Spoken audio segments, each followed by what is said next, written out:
Hello everyone, welcome to TFT 7 for T21 aspirants. Today we will be studying non-positivist methodologies. We are studying sociology as science and we studied non-positivism in our last session. Non-positivism, and today we are going to study non-positivist methodologies. Let's take a quick recap of what we have studied in the past few days.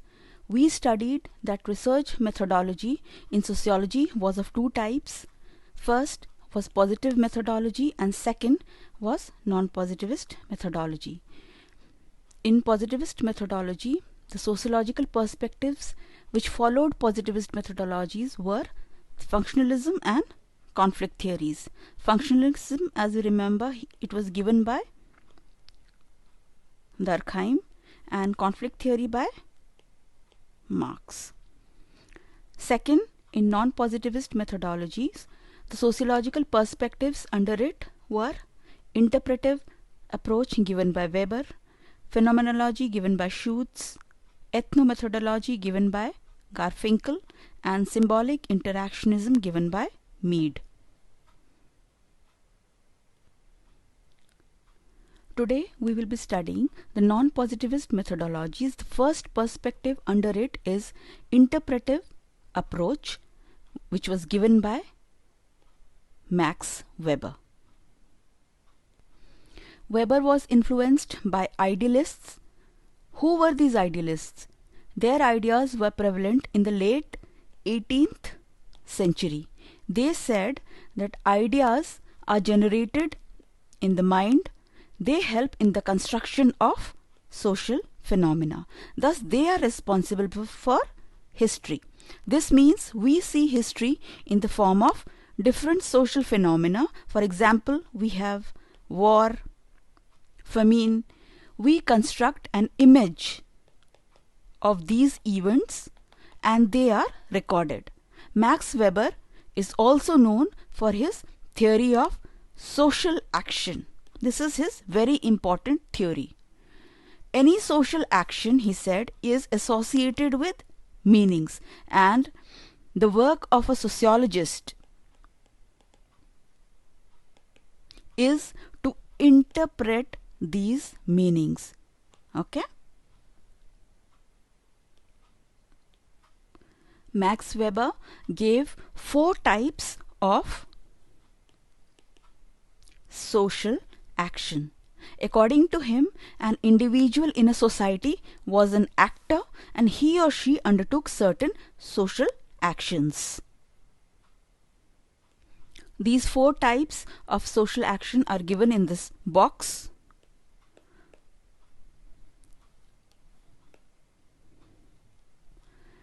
First one is traditional action. This is influenced by past. For example, we perform certain customs and traditions because of the connection that we have with our past. The second one is effectual action. Here the action is taken to express certain emotion. For example, slapping someone while angry. So this outburst without much thinking is associated with, it is an emotion and it is associated with effectual action. The third one is word rational associated with value. This is a German term. This is also a German term. And here the action is driven by a value. For example, patriotism. Why does a soldier leave his family, emotions, and goes to the border? Or why does he stay there in extreme situations? Because he gives this value much more importance than his other obligations. This is known as word rational action. The fourth type of social action is Zweck rational, and here it is associated with the means that are used to achieve a goal, which are instrumental. The action is actually actually instrumental in achieving a certain end. For example, the action of a bureaucrat. For example, let's say there is a flood or any other disaster, any kind of emergency. Then what kind of action does it take to achieve this goal? That will be a Zweck rational action. You don't have to remember these names now. You should only know that these are German terms, and we will be studying them in detail in topic 4. You just need to remember that there were different actions with different motives and meanings which Max Weber described. Second approach is phenomenology. It studied the meanings constructed and reconstructed. Okay. After constructing a meaning of something, a social event or interaction with someone, that is not permanent. Maybe we interact again and then we reconstruct the meaning that we had before. Okay. So kind of revising. Every time we interact, we keep on revising these meanings. And this happens in our day-to-day life, everyday world, and by actors, that means individuals who are acting in a society, that means each and every individual. And this happened while an individual was interacting with another individual. He is not talking to himself here. He is talking to another individual or interacting with another individual. This was given by Alfred Schutz. There exists also a dialectic relationship. Dialectic means when there are two opposing forces.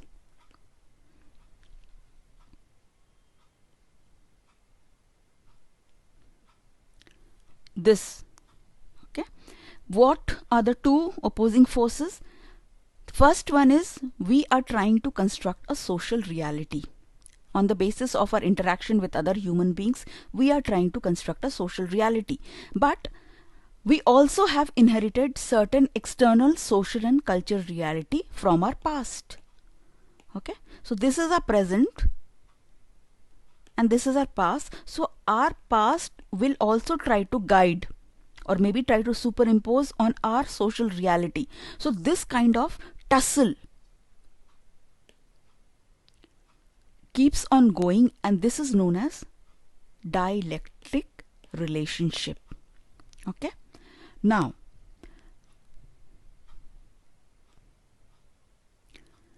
if I see, let's say, a social phenomena, then I am not totally free to construct its meaning, right? But I will also take the past as a reference. How has my culture defined it, or how did the society before my birth define it? So accordingly, what I am going to do, I will notice the typical features of these definitions. For example, if a chair was meant to sit in the past and I suddenly want to stand on it, then I might experience a dilemma. Hence the term dialectic relationship. This means opposing definitions which confuse me.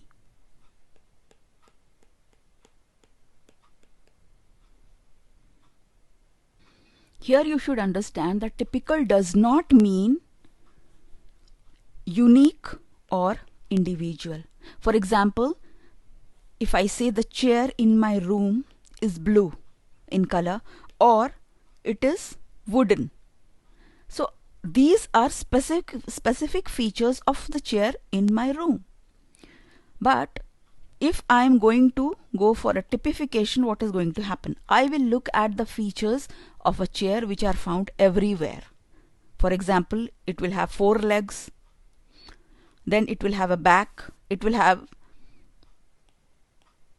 a place where we can sit. Okay. So these things which are necessary, those are known as typical features, kind of general features. Thus, Phenomenology defined social phenomena by noticing the typical features of interactions in everyday life. This is known as typification.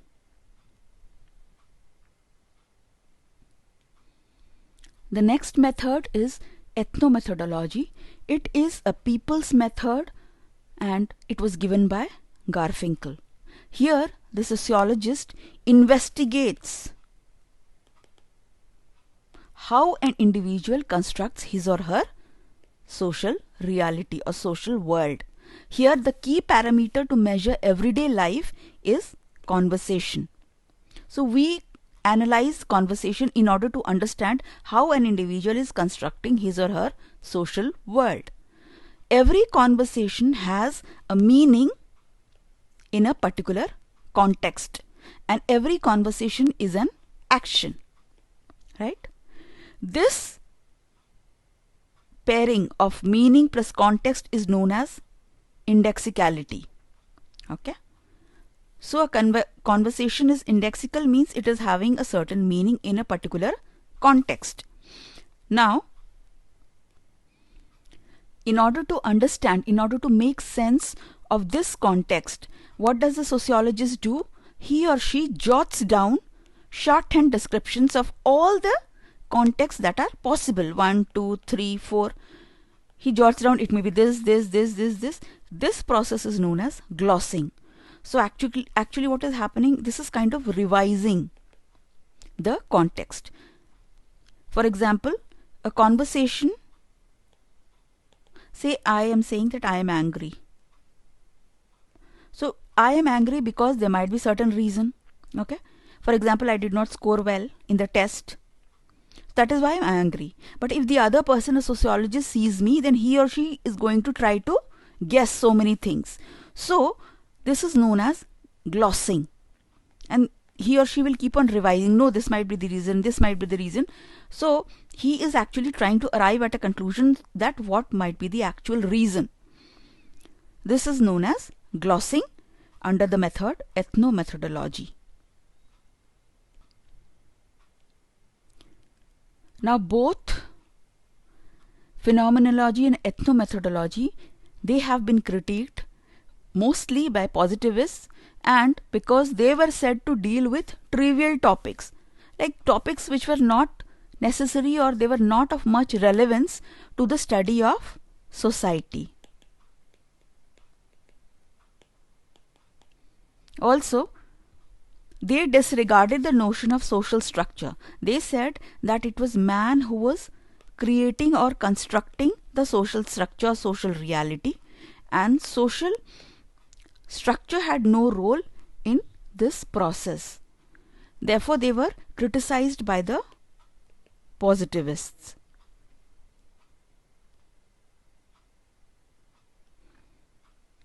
The last perspective, which followed a non-positivist methodology for sociological research, was symbolic interactionism. Now, C.H. Cole, a sociologist, gave the concept of looking glass self. He emphasized that our self-conceptions, that means an idea of self, who am I, what am I, this emerged from reflection. So first we are going to reflect, we are going to think. Okay, what are we going to think about? We are going to think about our reactions. How did we react? Reactions to what? On how we think about what others think of us. This is slightly confusing. Okay, so what is happening here? We are introspecting, you can say, self-talk. Okay, so others are thinking something about us. We don't know it, but we are trying to guess. Okay, that person must be thinking something about me, that I am good, I am bad, I am ugly, I am beautiful. And then accordingly, I react in a certain manner. I might be angry, I might be sad, I might be happy. And then I start thinking over, I start mulling over that thing. And if I am happy, then my self-esteem increases. If I am sad, it decreases, and accordingly my image develops. Now Cooley, he saw the process of self emerge through social activity. What was this social activity? This was interaction. While interacting with others, I would think what others are thinking, then I would react, and then I would introspect. This whole process emerged through social activity, and for this he studied socialization. For example, this process, this self, Cooley understood that socialization is the process through which a child develops an image of self, you can say, or he knows what to do, what not to do. He knows about the norms, values. So during childhood only, this thing, the self-esteem or image or self, was developed. That is why whenever something happens in our adulthood, we say that okay, probably something happened with him or her during childhood, and that is why he or she is reacting in a certain manner. He or she is getting angry, or he is getting very sad suddenly just because somebody criticized him. So it must have something to do with the childhood. So that is why Cooley, he studied socialization, because he wanted to get to the root of the matter, that why people develop a certain self, or when does this process start happening, maybe during childhood. And this theory of his influenced Mead heavily.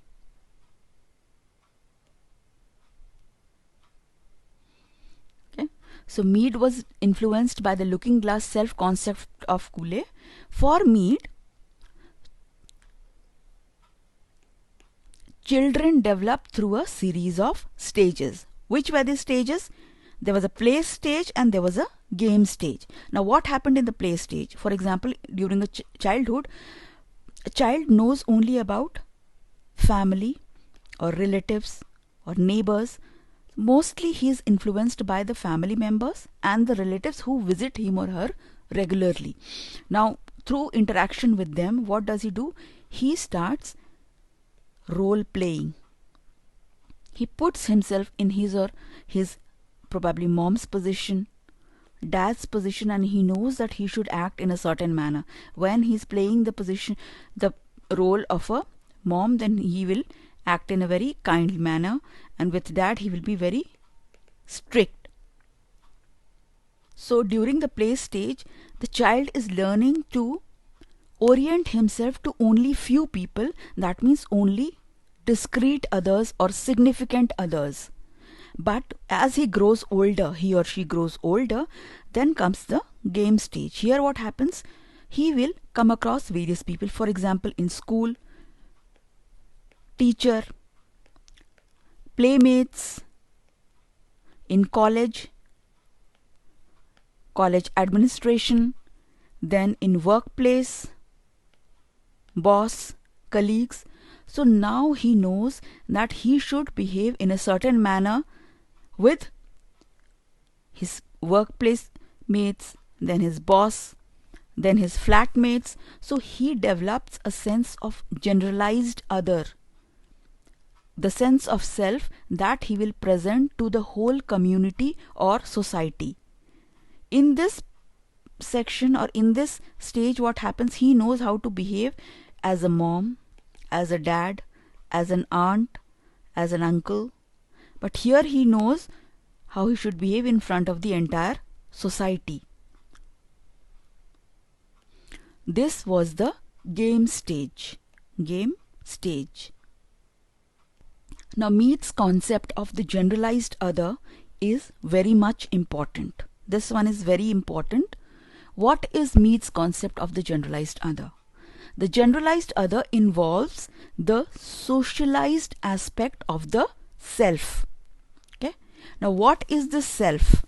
We were talking about the self in the past few sections, where Cooley said that we arrived at the concept of self after interacting with different people. So the self is actually I, which is original, which is my raw character, which has not been influenced by others, maybe my private self, the person I am when I am not interacting with anyone, that is I. And the self has another component, that is I, which I present when I am with others. This is without others and this is with others. But myself or self, my image consists of that person. Who am I when I am private? I am a private person or in my personal space, and here in the public space I have a certain image or certain self, certain portion of self that I show to society. That is me and that is socialized. That is why we say socialized. That means I know how to act with people, and that is why I have been socialized. But in my unorganized, unsocialized self, I am myself without any pretension. So, the generalized other involves the socialized aspect of the self, the me's, oriented towards the shared collective meanings and rules in a group, community or society. So, a society has certain rules, norms, how to behave in a group, how to behave in a community. So I know all this, and accordingly the me part of self behaves when I am in the society. This is what Mead said. For Mead, self is equal to I, which is unsocialized, and me, which is socialized. And this I is the subject when I am the subject, when I am acting in my own self. But here me is the object. That means when I know that this is how I should behave like others. For example, when I am the playground, then I should follow the etiquettes of a sports person. When I'm at the workplace, then I should be like a perfect employee. When I am attending a marriage, I should eat in a civilized manner. All these things are socialized aspects, and this is how everyone or the other person should behave, and that is why I am also behaving in that manner. Now this self, it emerges from an internal interaction between I and me. So how does this process take place? Whenever I interact, let's say with my friend, then maybe today I am not in a good mood, so I snap at him or her. And then I realize that okay, I have made a mistake, I should not have done it. So what happens is the me part is snapping at my friend, and the I part is the one who is reprimanding or judging or criticizing the me part. The I part is scolding the me part, and this conversation is going internally, and accordingly myself is made, and in the next time what I'm going to do, I will try not to snap.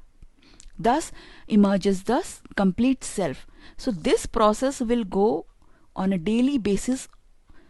So this construction of self is a day-to-day activity, and all my social actions will be governed by this image of self, and accordingly I am going to adapt my behavior so that it may be more respectable, it may be more cooperative in a society. Now there is another aspect of this, that because I am changing my behavior again and again on the basis of my daily interactions, so what is happening is that my self appears differently in different changing circumstances. For example, we appear one way to someone we know at work, and another way to someone with whom we play cricket. So we have different selves with reference to our acquaintances. Plurality of selves. Now in the symbolic interactionism, the symbols play a very important role in human interaction. Okay. Now Mead viewed human language as composed of significant symbols. What were the significant symbols? They were gestures, signs, or words. They were the building blocks of language, and they also laid the foundation of self, mind, and reflection. For example, if I am criticizing myself or if I am judging myself, then I am doing it in a particular language, and this language is a symbol. For example, in history, we speak about so many undeciphered scripts, and that is why they are not significant. When something is non-significant, it is non-deciphered or undeciphered. And when we decipher the meaning, when we connect that, okay, apple, apple, means an apple that is red and it is to be eaten. So we have associated this word apple with the physical eatable or a fruit. Therefore, this apple word is a significant symbol. Now, these symbols, they distinguish human and human societies from that of animals. Animals do not have any significant symbols. They do not have a language. Now, what happens when we speak to someone? What happens when we communicate using a language? For example, if I have to ask a friend to dinner, so what am I going to do? I will take the role of another. I will place myself, I will put myself in my friend's shoes. Then I am going to realize that, okay, that person might be working during weekdays, so I should ask him or her on Saturday or Sunday. So what am I going to do? Here the role taking is very much important. So my language will involve communication wherein the individual takes the role of another and is able to reflect. I will reflect whether that person will be able to make it to dinner on weekday or not. Then I realize that the outcome will be a no. He or she will not agree, and that is why what am I going to do? I am going to change it, the invitation, to Saturday or Sunday, so that he or she can make it to dinner. So in significant symbols, what is happening is that I am taking the role of another person and then I am interacting with that person. So what is happening is that I am speaking plus I am also taking the role of that person, and that is why it has become significant, because when I take another person's role, then I understand the meaning that my action will hold for him or her. What does this mean?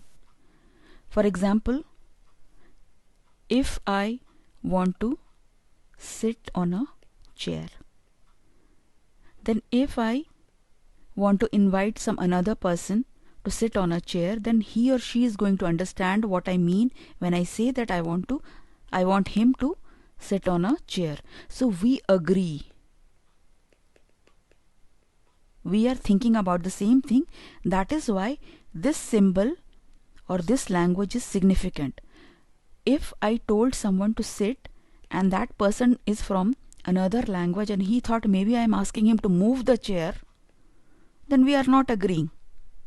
So if I am speaking in Hindi and the other person knows Telugu, then for him it is not significant. We need to speak the common language. Then these symbols become significant. Then that interaction is helpful in constructing a meaning, and then that social action is meaningful. According to Mead, this concept of significant symbol, it has helped human beings cope with the environment and also advance.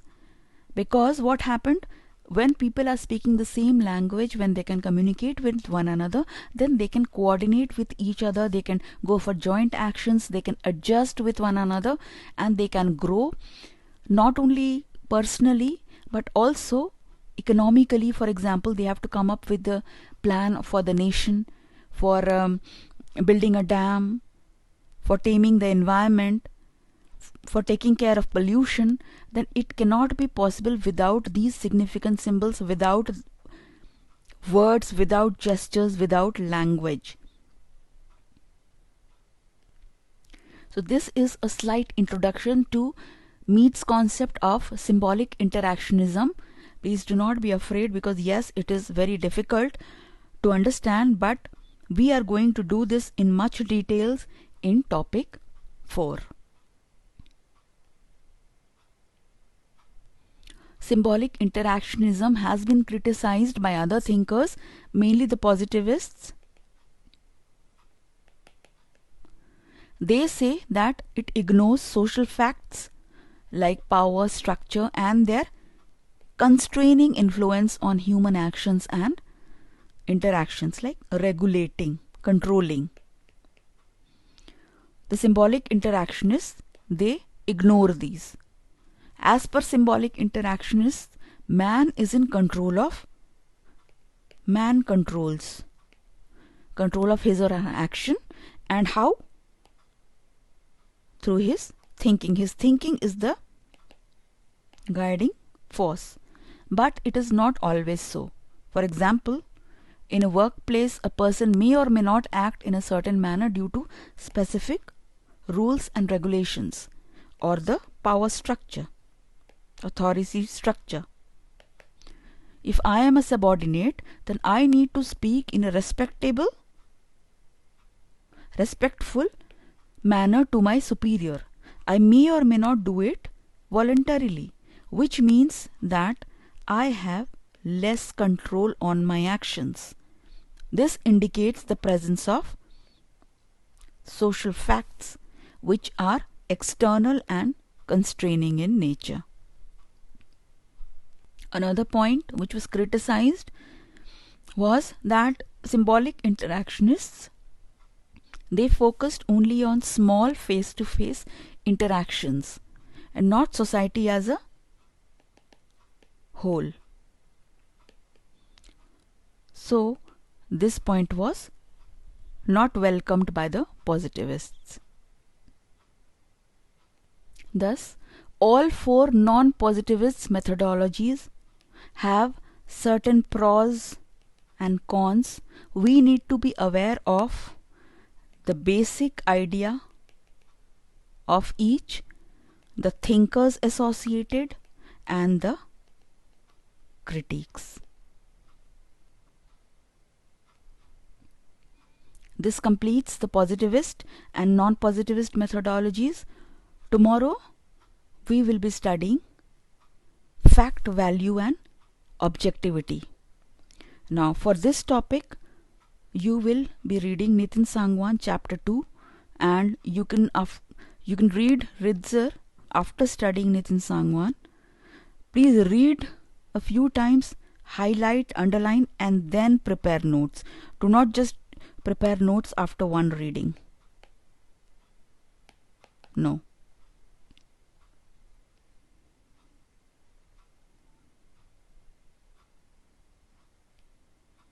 Next TFT is on fact, value, and objectivity. Please revise and study well.